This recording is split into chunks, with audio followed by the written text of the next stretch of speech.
What's going on, world? This is your girl, Marky Lemons-Ryhal, and today I have a long time friend of mine. We share True. so many things alike. I could probably say he's my brother from another mother. And to Okay. be quite, look, here's the thing, right? I do video because of this dude, right? Like, because I was not going to do video. I want to introduce you to Craig Grant. What's going on, Craig? Hey, how's it going, Marky? It's And I going am somewhat great. to blame for all this. Yeah, you are the one to blame because I remember we talked before you launched RETI and Mhm. you were telling me, girl, you know, you could do video, you would be a natural. And I'm like, no, I'm not doing video.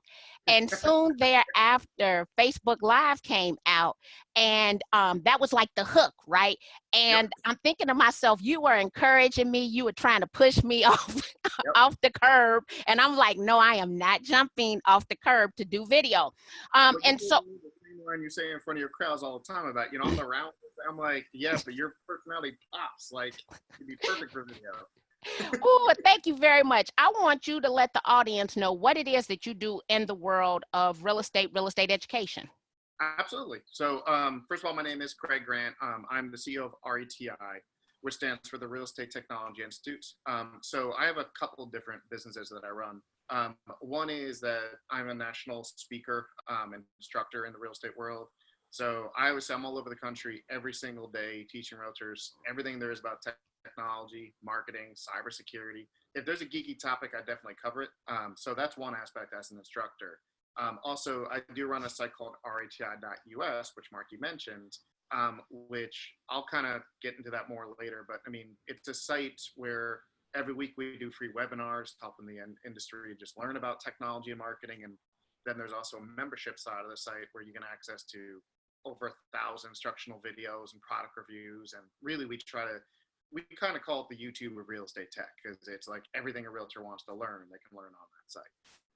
You know, So if we were thinking about everything a realtor wants to learn, yep. what is the hot topic this year? What's the one thing I want to learn today? The hot or the scary, because that can go different directions. So let's do hot and then let's do scary.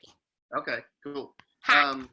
Well, I mean, if you talk about hot, every realtor's goal is to try to go as mobile as possible. So there's so many tools in the business now to help you go that route. I mean, the days of going to the office are done. But if you talk about like what's kind of like coming, the emerging technology type stuff, I mean, then you get into stuff like, augmented virtual reality and smart homes.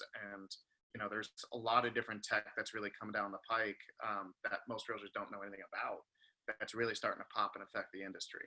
A blockchain and Bitcoin, you're starting to see deals being done that route. So, if you talk about emerging technology, there's all kinds of cool stuff going on. But if you're talking about like what's a realtor gonna do right now, Yeah, to what me, can I do today? What can I um, do? What would be the one thing if I was going to do something today that's not scary but hot? What would be that one thing? I know that's um, a loaded question. I know, isn't it? Yeah. No, I mean, to me, it's more. I would say, like, I teach an entire class on how to run your whole business on Google, because to me, there's no more economical, better, safer way to run a business than G Suite, which is Google's business platform. Because literally, if you start sinking your fingers into everything Google offers you, and plus all the third-party integrations, you could literally run your entire business unlimited storage with great support and security with Google for $12 a month. To me, I would say that's kind of building block one of a realtor's business is get everything set up in there, and then you can build it. Everything ties into Google these days, so it makes it just easy. I I'm mean, glad that you said that because that would not have been my answer, but I use Google and I love Google. I operate what, 5, 6 different calendars inside of Google Calendar. It does sync across all devices, whether they're Android or Apple. And I think you might know this, but one of my favorite tools inside of Google is going to be Google Forms because realtors, and I know this is kind of, I'm going to segue us into what we're going to talk about, which we're going to end with CRMs, right? yeah, yeah, As a realtor, we don't collect enough data. right. So let me ask you this. If I'm new to the business and Mhm. I'm looking at using Google Forms and my broker just told me that I need to come up with a list of 100 names and I need to inform all these people that Yep. I'm selling real estate, if I was going to go into Google, what would you set up first inside of Google? Because there's so many things in Google between the calendar, the email, Google Keep, all of that. What's the first thing you're going to do? Well, I mean, well, first of all, setting up the G Suite account itself. Like, and most people don't know there's a difference between Gmail and G Suite. They're totally different. So Gmail is a free account, which, you know, your email address is gmail.com. You only get 15 gigs of storage space. There's only ads inside, the related ad, which means Google is reading all your documents and your emails as serve related ads. A G Suite account is a paid business account. So by paying that $12 a month, Google does, there's no advertising. Google doesn't, it's in their terms of service. They will never read your documents or your emails. And then you get unlimited storage space for your entire account. And in the real estate world, that's huge. Especially because Google recently added, it's called Google Drive Sync. You can back up your entire computers into Google now. So, I mean, oh yeah, you didn't know that one? No, I didn't know. I didn't know. You know what? I'm gonna be honest with you. Here's my problem, right? I recognize what I'm good at and what I'm not good at. I am, as we all know, I am not necessarily a tech person. I'm a social media video person. And so I need to hire someone to really set up my Google Suite side of the business, because I also have that .realtor URL. And so I'm like, I know where my deficiencies are, and that would be one of them. But everything I'm not paying the $12 a month, but I'm willing to pay it, right? Yeah. I'm just not doing it because I need somebody to set it up. So let me ask you this question. If a person doesn't have the time to set it up, does your company provide that service, or is there a recommendation you have for someone to integrate everything, their domain name and all of that, into setting it up? Or do you believe that a realtor can do it themselves? The answer to that is both. So first of all, one of the cool advantages of G Suite is free tech support direct with Google. So not only could you call up Google and say, I have a question or a problem for anything Google related. Like you could say my Android phone's acting weird. They'll transfer to the Android department. You know what I mean? But there's also free onboarding. And that means when you're first setting up your account, if you're nervous about setting up the account wrong, just have a Google employee do it all for you. So you can call them up and explain exactly, here's what I have. I have 3 different email accounts. I have all my contacts over here, and they'll do it all for you. So, I mean, if a realtor is not comfortable, just make a Google employee do it. You know what I mean?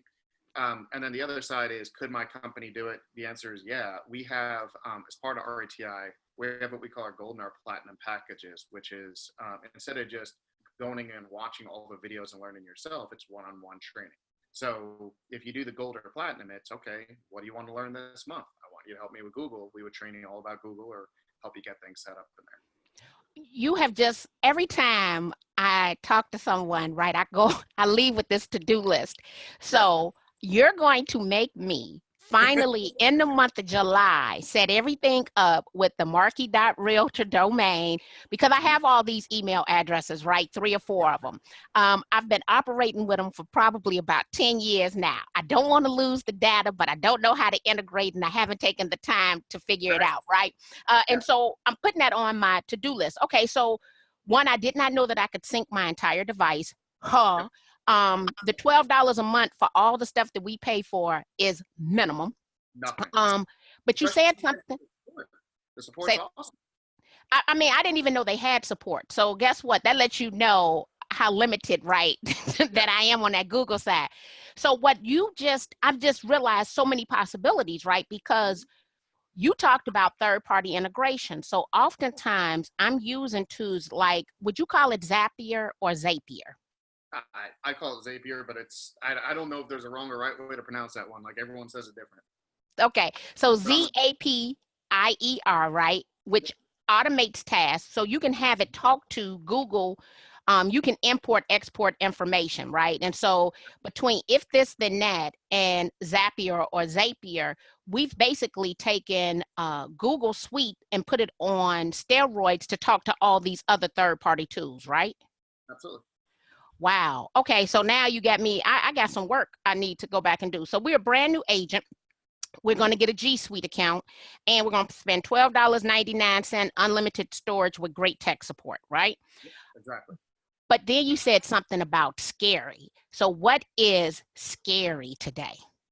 A lot. So as you know, one of the major topics that I focus on in the industry is cybersecurity. I co-authored the new cybersecurity course of CRS that I know you're starting to teach. And I do a lot around the industry on the topic. And the real estate industry has just become major targets for hackers. I mean, first of all, I always say from the day you become a realtor, literally the day you become a realtor, you're set for failure in the cybersecurity world. Because when you start reading the Code of Ethics, Article 1-9 is the collection and storage of all information and documentation in your business. And then depending on what state you're in, every state has a law saying you're required to store information for between 3 and 7 years. And the average realtor has had zero training how to do it. And you guys are handling gigantic one-time transactions. I mean, the number one thing destroying the real estate industry right now is wire transfer fraud. So, I mean, if you can intercept a wire transfer and rip the buyer off for $700,000 in one click, that's a little bit better than ripping people off for $25 a pop on usual scams online. So stuff like wire transfer is way out of control. I mean, the FBI now has a special division just for it. It's that out of control. I actually just saw an article yesterday that said in 2018, $1 billion was lost in wire transfer fraud in the industry. So what's funny, I'm a member of several private Facebook groups, as I know you are as well. An agent posted, so I'm going to ask you, how would we resolve this situation? Yep. An agent posted that her client received an email to transfer $1,000 as a earnest money security. Make a long story short, she sent $1,000. But as I told the agent, I believe that because of your communication with her, they actually probably hacked your account to send the email to her. If I'm an agent, because I have all of this stored information in multiple clients, right? If one of my clients receives an email to transfer money anywhere, what are the steps, one, I should tell my client to take, but then what should I do as an agent? Okay, cool. So first of all, if it's already at the point where the money is transferred, It's gone. I know. I was gonna say I'll explain that as I go, because really, to me, if it's already happening, you're already in trouble as the realtor. Okay. So what I always say is at the beginning of the relationship with a client, when you start working with them, your step one is to educate them about wire transfer at the beginning.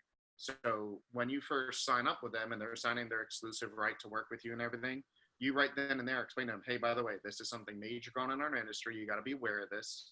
At some point, you might get an email with a link in it asking you to wire transfer money into an account. Don't ever click on it. We're never going to send you an email with a link in it. So you got to make sure they understand at the beginning. And most states, I know we have people watching from all over the country, but most states have created a wire transfer disclosure form, an actual contract that you can have the client sign saying you've actually explained it to them. So that's always smart to kind of cover yourself, explain it to the client and make sure they sign saying I've explained it to you. Not most, I want to say most, a lot of people in the industry have even taken a step further. They're now including a disclosure in their email signature, kind of like a legal statement saying, don't ever click on links to execute a deal. And the reason why you got to do these things, if your client, that $1,000 is nothing in the wire transfer world. I'm involved right now as an expert witness in 2 different cases. One's for $850,000, the other one's for $1.2 million. You know what I mean? If somebody just lost their entire life savings, $500,000, $600,000, I always ask the question to my students, I'm like, who do you think they're going to come after and sue? And the answer is no. The answer is everyone involved. They don't care. They think you didn't protect them as their realtor, your broker didn't protect them, the other side of the transaction didn't protect them, the title company didn't protect them. They sue everybody. Okay. So if you can go in front of a judge and say, look, I had them sign a contract explaining to them never to click on a link. Every email I ever sent them repeated, telling them don't ever click on a link. It's a little bit more of kind of CYA in front of a judge because they're going to sue you no matter what. Okay. So that's at the beginning. Also, one piece of advice that I always give is like, the problem is the con artists are getting smarter. They're adapting as the scam goes. So they've caught on to we're not just going to send you an email with a link in it. They're starting to fake phone calls. So one piece of advice I always give is the second you start working with a brand new client, you instruct them to pull their smartphone, their cell phone out of their pocket, and let's create a contact on your phone for the title company or real estate attorney or whatever you're using for the transaction. And then you give them an additional instruction. If they ever get a phone call for somebody claiming they're the title company, you're saying, okay, I'm hanging up on you and calling you back. And the reason is they're spoofing phone numbers and they're making it look like they're the title company. So, Oh. oh yeah, that's why you got to hang up on them and say, I'm calling you back. Because it could look like it's the real title company's phone number, but if it's not the contact on your phone, it might not be. So set up those numbers, the attorney number, your number, anybody who would call them on your side, essentially. Because anybody else, then they need to call me for me to call them, right? Yeah. Oh, get out of here. They calling folks now? Oh yeah. I actually had someone in my class the other day. He said that they caught it before it happened, but all the emails that were coming from the tele company were using a female name, and the guy that called had a deep voice, and he's like, "I thought your name was Tammy." This is Tammy. I mean, they're faking phone calls left and right. So that's why you got to just hang up and call them back. Okay. Okay, wait, okay. Okay, let me get my mind wrapped around it. So I'm on 1.3. So now we got the take out your phone because they're spoofing numbers to set up the contacts of the title company, you, everybody. Okay, what's the next step? Lord have mercy. Oh, no, that's what I mean. That thing is, you got to be one step ahead of them because they're constantly adapting to new kind of twist in the scam. Also, and I always say, I know for a lot of agents, if you're an agent watching the webinar, that sometimes this part's above your pay scale. Like a lot of times your company's already chosen the title company for you, the escrow company, whatever. But if you are involved in the selection process of that company, you got to do your homework on them. Okay. You got to make sure they're on top of wire transfer, that they have better, or they're properly securing data on their end, that they're involving phone calls and different things like that. You know what I mean? So you always got to do your homework on the title company. And I'm saying title, I know some states use real estate attorneys or escrow companies, but whoever's handling actual funds, you got to make sure they're on top of it. And also, you absolutely need to make sure that whatever vendor you're choosing has cyber insurance. So most people don't in the industry don't even know that EO insurance, errors admission, doesn't cover one penny of any digital crime, but cyber insurance does. So you got to make sure the vendor has cyber. And at the same time, on your end, as the realtor or the broker, you want to make sure that you also have cyber insurance as well. And it's not very expensive. It's usually just a few $100s a year if you're buying it in for yourself. Or, I always say it's around $400 to $500 if you're buying in bulk, or somewhere between $500 and $1,000 a year for yourself. But a typical cyber insurance policy is around $1 million. And that includes not just financial loss, but legal fees, reputation damage, and everything. So you want to make sure the vendor you're working with has cyber and that you have it as well. I'm gonna have to invest in a cyber policy. I think I learned that in the class, didn't implement. So you got me doing some real work around here. Okay, so, oh wow. Okay, is there a 1.6? Because what I want to know is now that they've sent this money, right? Are we at the point that they've sent the money yet? All right, so here's the deal. Let's say your client contacts you and says, hey, guess what? I just did the transfer. And you're like, what are you talking about? You shouldn't have done that. So let me explain real quick how the process works on the hacker side. Hackers typically will hack into whoever's handling the funds. It's usually, let's say, the title company's email server, and they monitor everything in the email accounts. And the reason they do that is they want to know who's involved in the transaction, the names and identities of everybody. They also want to learn the look and feel of every email they send out. They want to know, is the title company's logo in there? Do they put the agent's photo in their signature, stuff like that? And they also want to learn the exact sequence of the emails. So they know what email goes out 10 days before close and 5 days before close, and so on. And then whenever they're ready to inject themselves into the scam, they know exactly when the real closing is by monitoring all these emails. And the crazy thing is, by US law, money has to stay in the same account for 48 hours before it can be transferred out to another account. So they always time it just beyond 48 hours. So the email they send to the client, to the buyer, is going to say, hey, here's the link to complete the wire transfer. Click here. And when you show up on Monday morning, the keys are going to be yours to your new dream home. And they're just saying it on a Friday because they know Monday morning, the money's already gone offshore. So if your client contacts you and says, hey, I just did it, you're like, you shouldn't have done that. you immediately contact the FBI. The FBI has a special division now just for wire transfer, and they can completely shut down the entire transaction and make sure the money can't get transferred out of that account.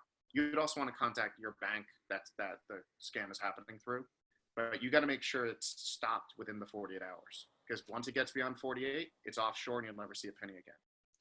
So let me ask you this question. With our situation, it wasn't a closing. It was actually a earnest money deposit. Right. Which is potatoes compared to earnest money. You know what I mean? Yeah, most definitely. Okay. All right. So what precautions does the agent need to take? Because at this point, the person hasn't even talked to a title company, right? We're talking about this is the initial phase. So to me, I'm thinking the agent's account was hacked because it was a one-on-one. So what does that agent need to do if they feel as though their email account has been compromised? All right. So first of all, there's the whole educating at the beginning stuff we talked about earlier. The biggest thing that I didn't talk about in the education process is just understanding phishing in general. You know, not just wire transfer, but you need to train yourself and train your clients. The biggest thing I always warn people about is stop clicking on things. In your emails and your text messages, you have no idea what's a real and a fake link anymore. So it's always smarter to go to the web browser yourself and type in the address yourself, not copy and paste the link, because the link could be a sneaky link. But you just got to get yourself and your clients in the mindset of stop clicking on things, because that's how they get you. A lot of times you can look at like header information, who the email address really, the email's really coming from.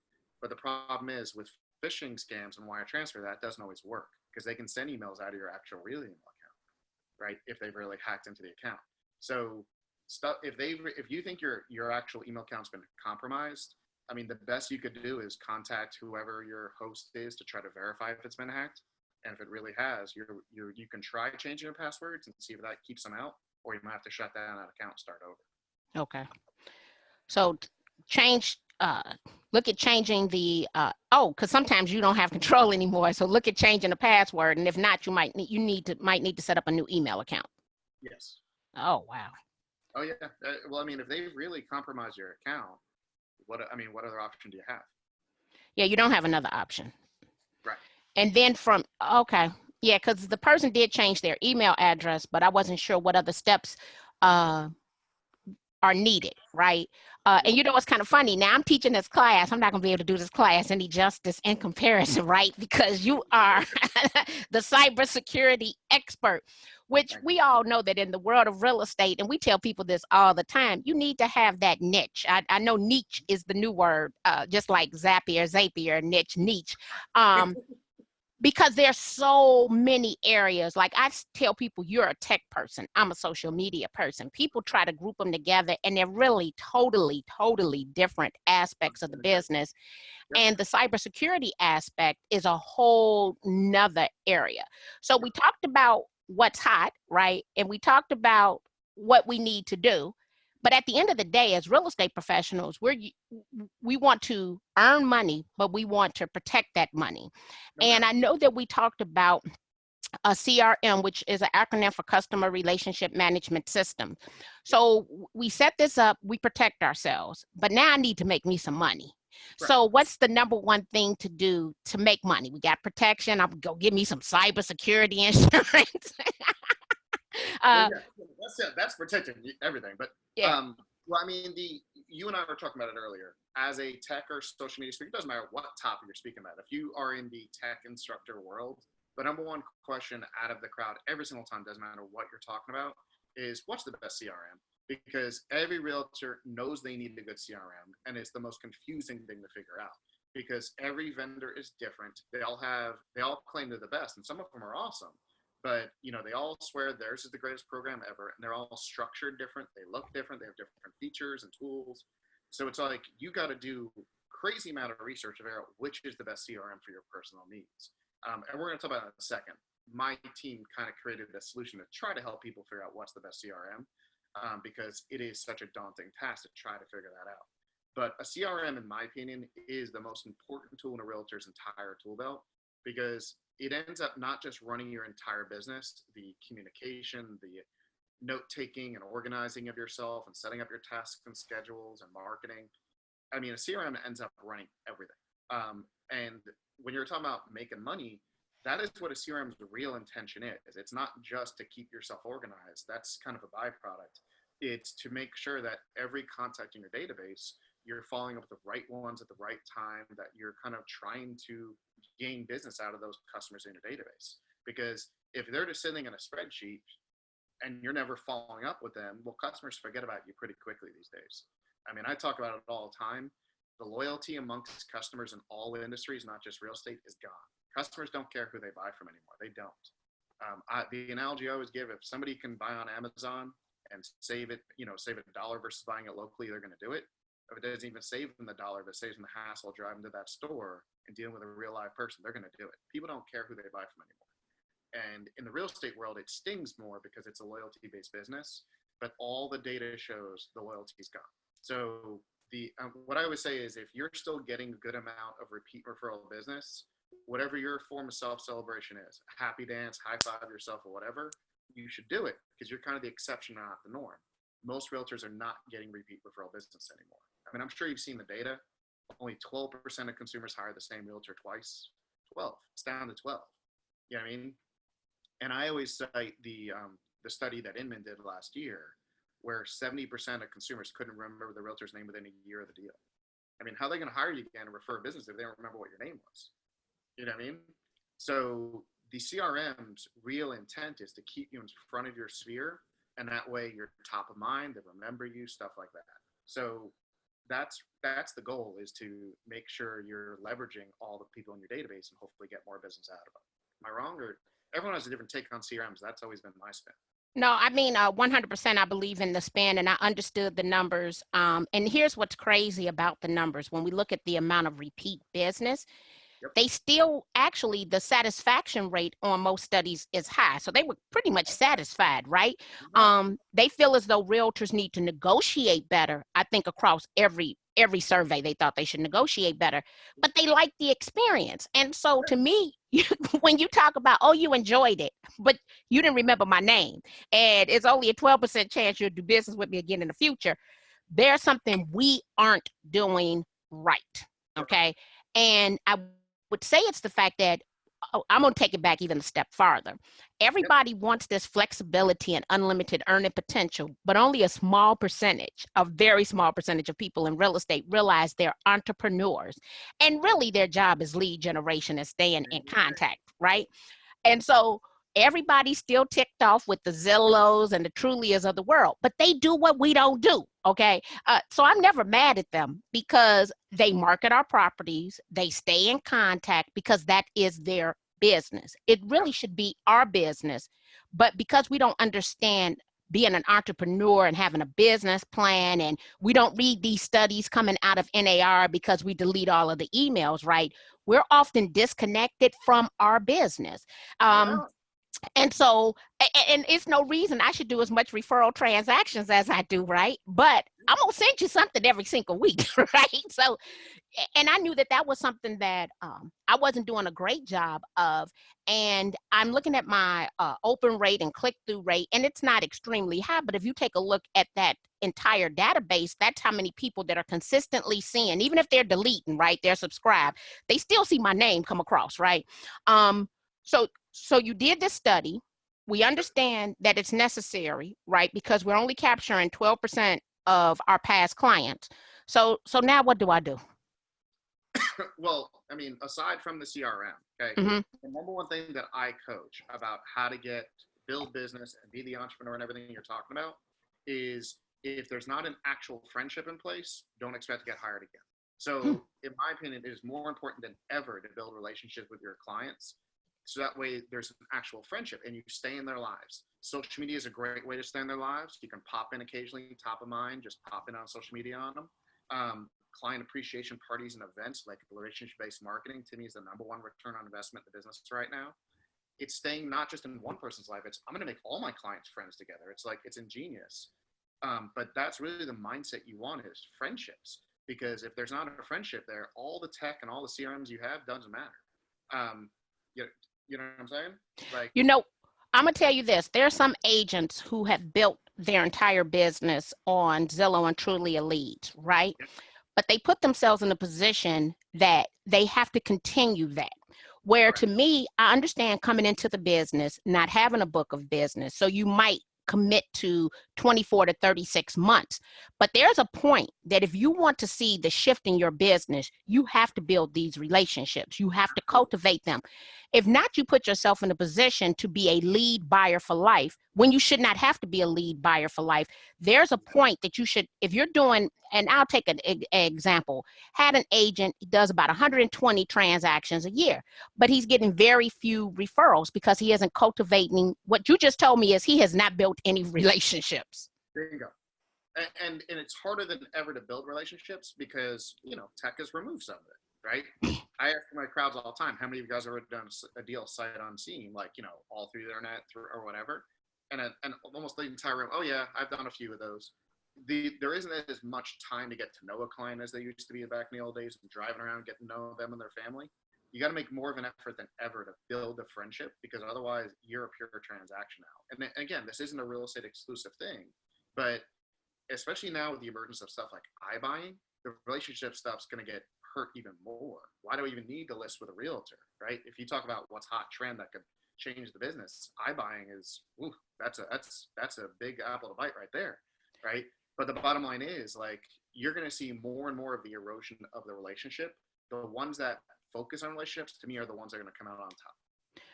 My newer agents who are kicking butt, and I mean like 1 year in, but they're in the top 10 in our office, Yep. I will tell you, they're very wordy. They meet people face to face, but they have the greatest, they make sure that they're out in the community and people, and they're affectionate and they're embracing. And those are the agents who are actually doing the most business. Yeah. Wow. Yeah, there it is. Yeah. Connect. Yeah, you got to connect. Well, let me say this. I will say, when I was out here actively selling, right, that was probably my strong skill set, because I'd roll down on the block and I knew everybody from one end of the block to the other end of the block. Yep. If somebody selling snowballs, I'm buying snowballs. If somebody got a little candy store, I'm stopping to buy candy, right? I'm talking to the kids on the block. I even chastise people, children. You know what I'm saying? You better not hit that boy again, right? From across the street. So yeah, okay. So cultivate a relationship. It's about relationship building. So I decide I'm going to get a CRM. What are like the top 3? Because I know it's a lot of features, but the top 3 things I should be looking for in a CRM. Okay. Oh, things looking for. You want to ask for the top 3 ones. You're asking for top 3 things. Let me say this, the top 3 things, and maybe you can give me your top 3 CRMs. All right. Well, they're 2 totally different questions. I was just making sure. Yeah, I got you. Give me top 3. How about that one? Okay. So top 3 things you want to look for, first of all, is if you're coming from an existing CRM or database, you want to make sure that as much of your stuff is going to import into the next one. Okay. I mean, because what you're trying to avoid is the 2 months of ramp up time just to get your data in there, and you're spending hours and hours and hours just trying to get your data into the new system. Because that's the nightmare for most people is, you know, you almost get married to a CRM and then switching to a new one becomes just a crazy project and screws you up. So, you know, compatibility with what you currently have. And once it gets beyond that, to me, it's about, some of them are coming out with some pretty cool, innovative features. Like, you know, you got ones like Line Desk where you can actually do video messaging out of and text messaging out of the platform and everything you can't do in some of the other systems. So you always want to look at, here are the features I'm getting. And also, you really always want to look into the whole API, the third-party integrations that program works with. Because some of these vendors are building into so many other systems with their APIs, and that's what makes those systems even more powerful. So it's not just, is it a good CRM, but is it also going to tie into, if you're using Constant Contact or MailChimp or BombBomb, is it going to tie into other tools you're using in your business and marketing world? Because if it has an API integration, it means you don't have to do dual entry a second time, because it's all about time when it comes to running your business. And if you've got to keep entering the same information into 3, 4, 5 systems, that's what kills your business. Does that kind of make sense? Yeah, because I'm thinking about that, reduce the dual entry. So that means that the information is shared across multiple places at the same time. Exactly. And the key word to understand there is called API. Do they have an API on their side that allows other companies to work with their system? And do they work with other companies' APIs? If they have a lot of API integrations, your life becomes a whole lot easier. Okay. Does that kind of make sense? Yeah. So import API, and what's that third thing? Well, it was, you want to make, and all the feature sets you're going to get. What The kind of cool features, features? And by video, the way, text. yeah, and it's not just, do they have a long laundry list of features? Is it features that you want and you're going to use? Because we've all signed up for things that are cool and you only use 10% of it, right? Yes. But, Yes. but you got to look at it and say, okay, here are the really cool features with this one versus that one, and I'm going to use those. That's, to me, is the important part. Because the old saying, what's the best CRM is the one you use, but it's also the features you use. Who cares if it has that cool list if you don't use it anymore? So I know this is going to be hard for you, but what are your top 3 that a realtor should use? You're going to hate my answer. Because, I mean, I could rattle off 3 that I think are really cool, but at the same time, my answer has always been that there is no one size fits all in the CRM world. They're all different. They all have different cool tools and features like we were just talking about. So to me, it's always been a little bit of, you should, and I would always give like my crowds, here's a list of the top 5 or 6, go check all 5 or 6 out. I'd always recommend set up a free demo call with each one of them, maybe even ask for a free account for a couple days, and that way you can kind of get in there and play with it a little bit. And that way you can figure out which one's the best one for your personal needs, because again, they're all different. You know what I mean? Like if you're asking me which one I think has the most features, I think Wise Agent has the most features. If you ask me which one has some of the more new, cool, innovative tools, I think LionDesk is there. If you are going to go the whole G Suite route, like, where you're going to use the whole Google platform, Streak is amazing. It's completely built inside of Gmail, and then you don't have to worry about pulling in things from different places. You know what I mean? So it's all about like what your current business needs are. If you came from the corporate world, Property Base is built on Salesforce. You know what I mean? So there's different ones for different reasons that I think are really awesome. But to me, it's more about check them out. And that's where what we were talking about at the beginning, like what we did on RETI, and this isn't live yet, but when we're about to launch our new whole RETI site on August 1st. And when we do, it's going to have what's called a CRM generator on it. So what we did was first we did a webinar series with all the best CRM vendors in the industry, where we let them basically not sell, but we said, show us your product and all the cool things it does. So it was almost like you doing that free demo with a CRM vendor. We did a webinar with each one of them. Then we made them fill out a crazy questionnaire that we created for them. And then we turned it into a 8-question survey or questionnaire that you could take. So in other words, as a agent, a team member, or a brokerage, you just answer 8 questions. At the end of the 8 questions, it ranks all the best CRM vendors from best to worst based on what you personally want.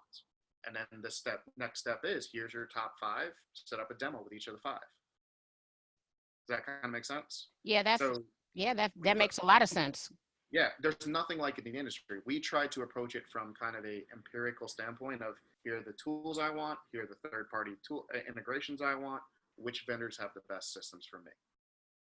I mean, I use, Dotloop for my contracts and forms. I use, this one for my task management. Which one does it? Yeah, between the Dotloop, the DocuSign, all these third-party tools, and what I'm hearing you say, because most people don't come back to work with us, what we want to do is make sure that we are connecting with them across multiple platforms. I tell people all the time, people aren't going to change their preferred method of communicating in order to communicate with you. I love the fact that you've given me some insight on, I'm going to look at the whole Google Suite and Streak, right? Because I can see that would integrate well. And then at the end of the day, I probably need me some cyber insurance, because E&O insurance does not cover 1 penny of anything cyber related. Wow. You'll know that the hard way if anything ever happens, you know what I mean? Oh yeah, and I don't want to learn, I don't want I or my agents to learn the hard way. So I know that we've talked about RETI, Craig, and you've provided a plethora of information. If one wanted to check out your site, do business with you, have you consult with them, where will they find you and where should they go next? Okay, so the easiest all-in-one place is reti.us. First of all, every Wednesday at 3 o'clock Eastern, we do free webinars every single week. I have a team of speakers that work with me on RETI. And then the site, if you want to get a membership, has, again, over 1,000 instructional videos and product reviews. That's when you think about becoming a member, is I don't just want to watch a webinar each week. I want to get into everything. And again, on August 4th, we'll be relaunching with a whole new cool design and tons of new content. The bottom line is the current site's good, but we just outgrew it. I mean, we have so much content now. So the new site, we just made it so much easier to find content organizing wise, plus the CRM generator and everything's going to be there. And if you're interested in like bringing me or one of my team members in to speak, there's a hire us button on RETI where you can kind of learn about each one of the speakers on our team. Wow, that's good stuff. Well, you know, I always appreciate you for your time, your energy. I love running into you at conferences. Know I'm going to see you sometime in the near future so I can pick your brain because you are my go-to cybersecurity man. So thank you for being here today and sharing with my audience. Talk to you guys soon. Bye, guys. Thanks.